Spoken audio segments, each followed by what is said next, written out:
Bon, bah, vu qu'il neige, hein, on va se faire une petite vidéo. On va se présenter les petites colonnes RC730A et un petit peu l'ampli AS245A. A tout de suite.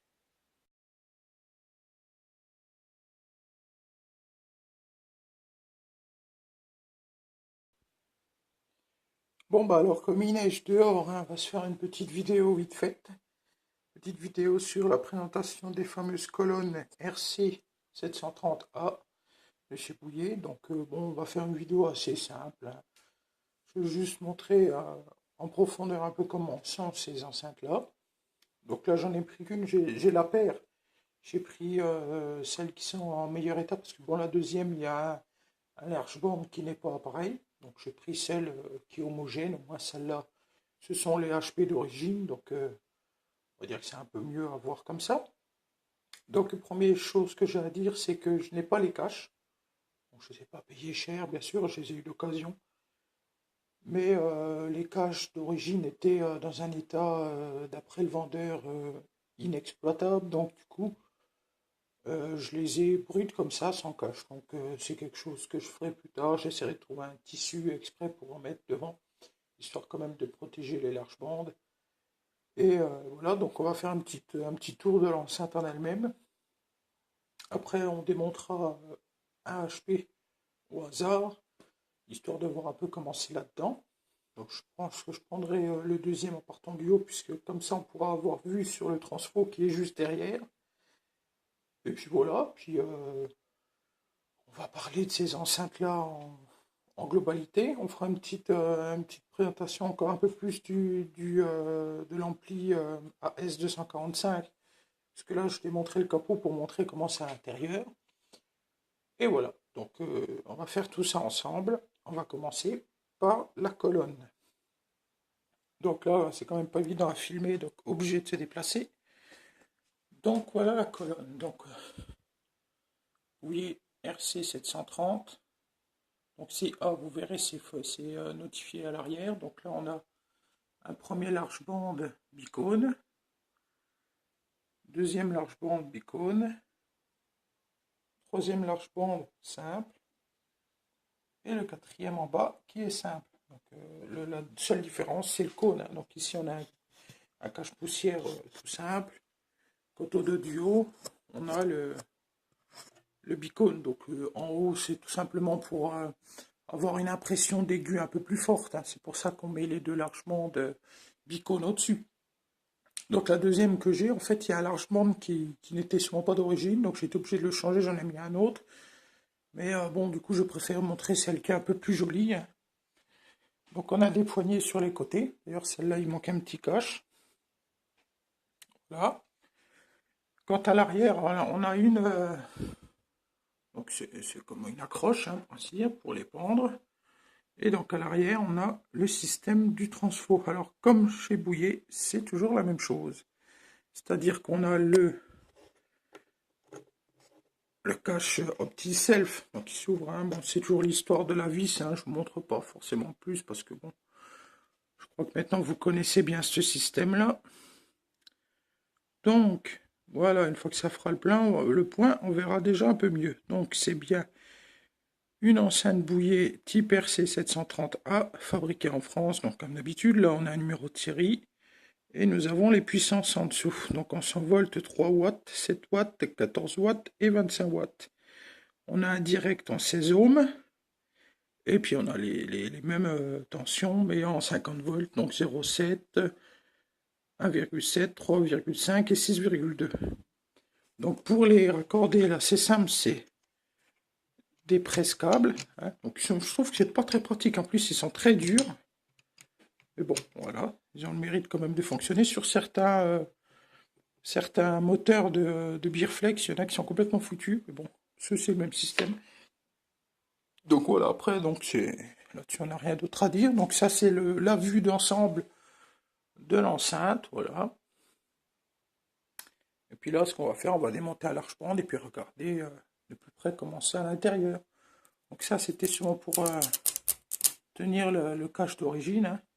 C'est un système de scratch, système que je n'ai plus. Voilà, on va faire une petite vue intérieure, et après on passera à une vue de l'ampli, on fera un petit test de son aussi comme d'habitude. Donc une fois le large bande démonté, donc qui tient grâce à des petites ailettes là, comme on voit là sur celui qui est encore en place. Donc ce qui fait qu'en fait le haut-parleur n'est pas vissé directement dans le bois, mais tient grâce à ces petites ailettes en ferraille. Donc à l'intérieur, donc là, on enlève le large bande, qui sont de fabrication Audax, hein, on va jeter un œil vite fait, voilà. Donc je ne démonte pas tous parce que c'est exactement les mêmes, hein. Ils sont tous pareils, c'est juste, voilà, on le voit mieux, on voit une vue. Ensemble, c'est exactement les mêmes. Donc à l'intérieur, si on peut voir un petit peu, on va essayer de faire une... Non, rien du tout. Ah, oui, si, voilà, voilà, le transfo, on le voit ici, bouillé, donc avec on voit même 40 watts, donc je pense que c'est 40 watts, ça doit être le direct, c'est ohms. On voit le sélectionneur en bas. On voit aussi qu'il y a un gros, entre le transfo et les sélecteurs de puissance, on voit qu'il y a, ça doit être un condensateur qui est en plein milieu. Puis voilà, donc bon, bah, c'est un gros transfo, hein, il se trouve directement sur la caisse. À l'intérieur, tout est tapissé de mousse. Et voilà, donc on a des larges bandes qui sont plutôt sympas, ils sont en 4 ohms. Ah, c'est noté ici. Et puis voilà, donc il n'y a pas grand chose à dire, à part que ils sont mis en série. Voilà, donc là on voit un peu plus le large band, donc c'est de très beaux haut-parleurs. Et ils sont tous pareils, donc on va remonter tout ça, faire une petite vue d'ensemble du AS245 qui est là, et un petit test musical, et puis ça sera bon. Une petite conclusion sur les enceintes rapides, donc voilà, donc là vous avez une petite vue d'ensemble, hein, je les ai posées, voilà, donc bon, ils sont plutôt chouettes, on a des bords de renfort devant chaque enceinte, chaque haut-parleur qui la protège, donc ce sont des haut-parleurs avec une suspension petit pli voilà, bon, qui est parfaite, hein. Franchement la suspension, ils sont tous nickel.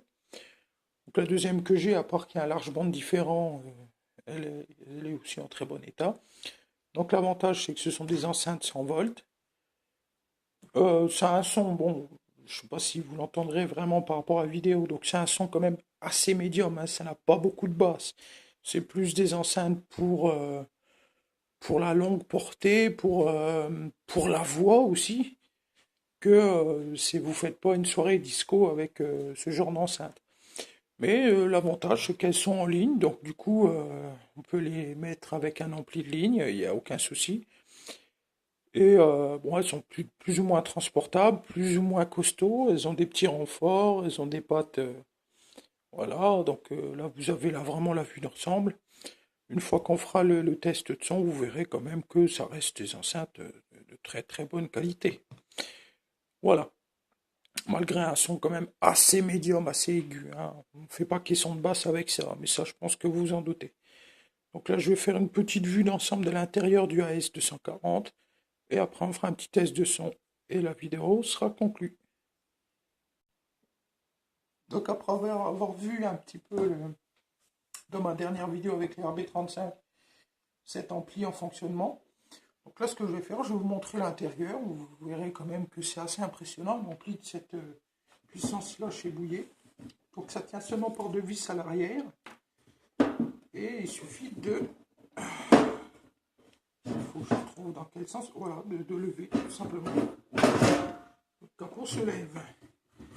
Voilà. Alors, ce qu'il y a d'intéressant à voir dans cet ampli, ah bah, il est quand même assez impressionnant. Voici la collection. Donc le capot en fait fait office de radiateur de dissipation de la chaleur pour les transistors qui sont tous là. Voilà, donc il y a une série de 6 transistors, il y en a 12 en tout, quoi.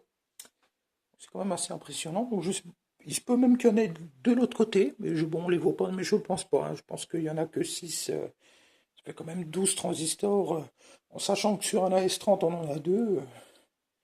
Là, et effectivement, c'est un peu plus impressionnant. Donc là, je suppose, quasiment sûr que c'est le transfo de l'alimentation, et donc derrière, le transfo de la ligne. Transfo qui sont, pour ainsi dire, immenses, hein. Je sais pas si vous voyez, mais ce sont quand même de sacrés...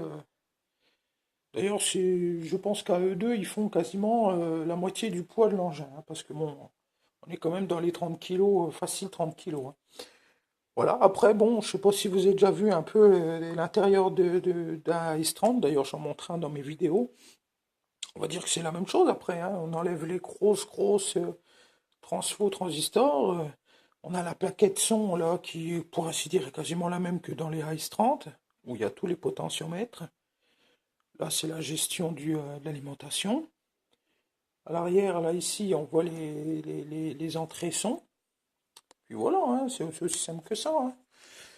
Donc, voilà, donc une plongée un petit peu dans les entrailles de la bête, quand même, parce que bon, il est assez impressionnant comme ampli.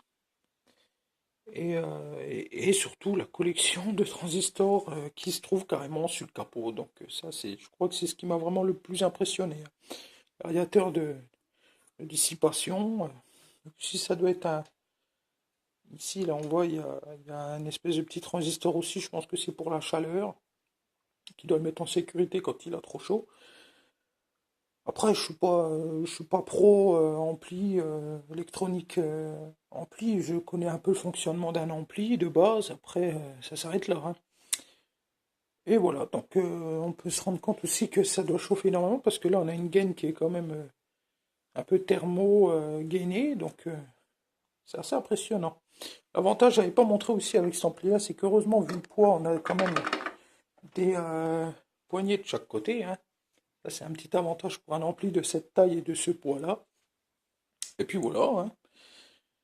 Là on va passer un petit test de son, et puis donc on va brancher la S240 sur la S245 sur la colonne bouillée qui est là. Et voilà, et puis on se quittera là-dessus. Donc je fais pas de conclusion parce que non, je dis en gros que la colonne c'était de la très bonne qualité, malgré un son quand même assez médium, mais un son quand même assez bon. Quant au AS245, c'est un ampli parfait, hein, avec une très grosse banque de puissance, donc on approche des 200-240 watts, donc là franchement il y a de quoi faire. J'ai même beaucoup trop d'amplis par rapport au peu de projecteurs de son que j'ai. Mais bon, j'étais quand même content de récupérer au prix au prix qui m'a coûté, parce que cet ampli-là, plus ces deux colonnes, j'en ai eu pour 40 euros, donc c'était plus que donné. Voilà. Donc je remonte tout ça, un petit test de son et on se quittera là-dessus. Donc je vous dis dès à présent à la prochaine vidéo et à plus.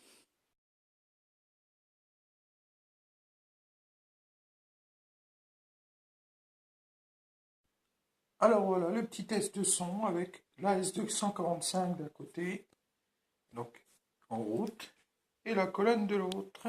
Donc je vous laisse avec une petite musique d'ambiance, avec le son de tout ça, et vous en tirez vos propres conclusions. Mais bon, voilà, voilà. On va cadrer tout ça, et on envoie la musique.